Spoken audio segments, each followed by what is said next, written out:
11 symptômes de sorcellerie. Comment les détecter chez ton partenaire? Beaucoup de personnes se demandent: pourquoi mon mariage s'est-il terminé du jour au lendemain? Que s'est-il passé dans ma relation de couple? Est-ce ma faute?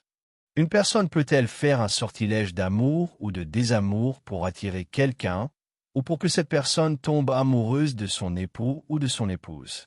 Tu auras la réponse tout au long de cette vidéo. Reste jusqu'à la fin, et je te demande de t'abonner à la chaîne si tu ne l'as pas encore fait, pour la soutenir.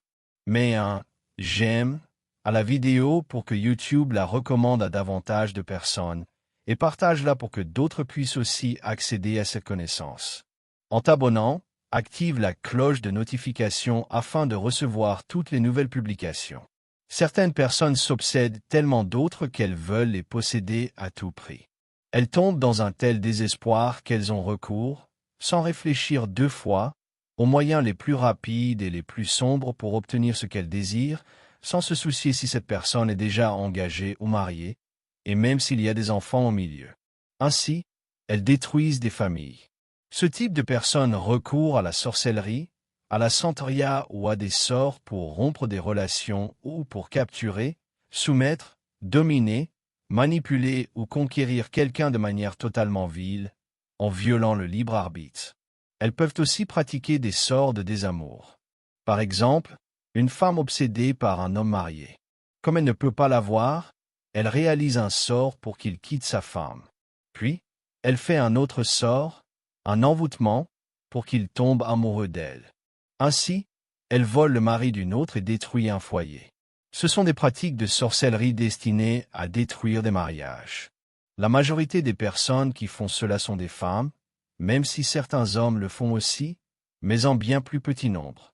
Par ces sorts, une personne peut dominer ou soumettre une autre. Ces envoûtements ou désenvoûtements ne s'appliquent pas seulement aux relations amoureuses, mais aussi à d'autres types de relations, avec l'intention de manipuler ou de contrôler la volonté, la pensée et les émotions d'autrui. Généralement, les sorts d'amour servent à conquérir quelqu'un pour que la personne la regarde, la désire, veuille être à ses côtés et y reste. Parfois, ce n'est même pas pour la conquête, mais pour la garder à tout jamais. Avec ce type de sortilège, la victime perd sa volonté, devient manipulable, jusqu'à devenir une marionnette, et l'objectif du sorcier se réalise: briser un mariage, sans se soucier de la souffrance des enfants ni de la famille détruite. Cela peut aussi arriver chez des personnes célibataires. Quelqu'un désire une autre, mais cette dernière ne veut pas de relation ou aime quelqu'un d'autre. Alors, la première personne, dans son obsession, recourt à ces actes démoniaques pour briser sa volonté et la posséder. Même si les deux sont célibataires, ce n'est pas une manière saine d'obtenir l'amour ou l'intérêt de quelqu'un.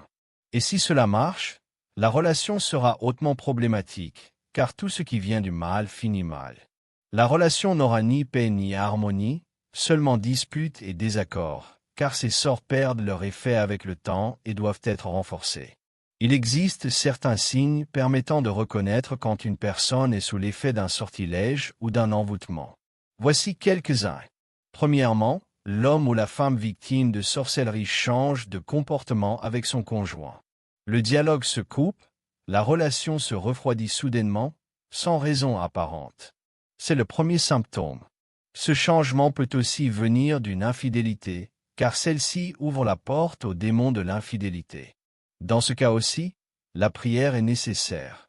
Deuxièmement, la personne ne veut plus passer de temps avec son partenaire.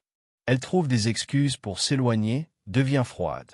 Si elle était affectueuse, aimait les câlins, les moments partagés, tout disparaît peu à peu. Elle ne comprend pas ce qui lui arrive, mais c'est comme si on lui mettait un voile sur les yeux. Elle n'écoute plus les conseils, devient sourde et aveugle spirituellement, manipulée par le sort jeté sur elle. Troisièmement, elle devient irritable pour la moindre chose. Tout ce que fait son conjoint l'agace. C'est un signe clair qu'un sort agit pour détruire le mariage. Beaucoup de couples sont détruits aussi par l'envie. Certains ne supportent pas de voir des mariages heureux, harmonieux et prospères. Quatrièmement, le dialogue disparaît. Or, le dialogue est essentiel pour maintenir une famille unie. Cinquièmement, plus rien ne lui plaît. Tout ce que fait son conjoint l'irrite, même les choses les plus simples. Sixièmement, les disputes se multiplient sans raison. Des querelles pour des bêtises, des explosions de colère, parfois même de la haine. Les regards changent, deviennent durs, froids. Ils ne veulent plus prier ensemble, ni aller à la messe, ni faire le bien. Ils s'éloignent spirituellement. Septièmement, on remarque une froideur physique et affective. Plus de tendresse, plus d'intimité, toujours des excuses pour éviter le contact. Ces changements arrivent soudainement, sans explication. La personne victime d'un désenvoûtement puis d'un envoûtement commence à ressentir d'autres symptômes physiques. Premièrement, des maux de tête étranges et fréquents, parfois comme des piqûres d'aiguilles. Cela peut provenir du vaudou, quand des aiguilles sont plantées dans un pantin symbolique. Deuxièmement, des douleurs d'estomac inhabituelles, à des heures précises, sans cause médicale. Les examens sont normaux, mais la douleur persiste. Troisièmement, des troubles du sommeil, de l'insomnie, de la fatigue, des réveils à des heures fixes avec de l'angoisse.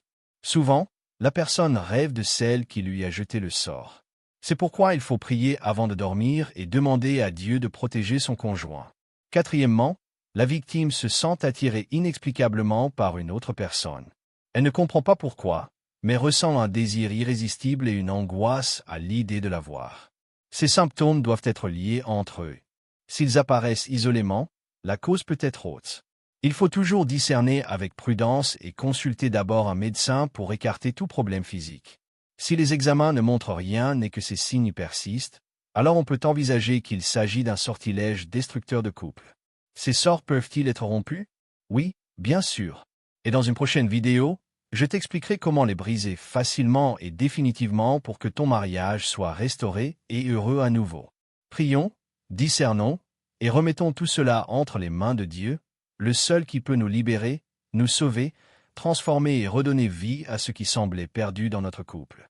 Que Dieu te bénisse abondamment, je prierai toujours pour toi. N'oublie pas de prier aussi pour moi. Au revoir, et que Dieu vous bénisse immensément.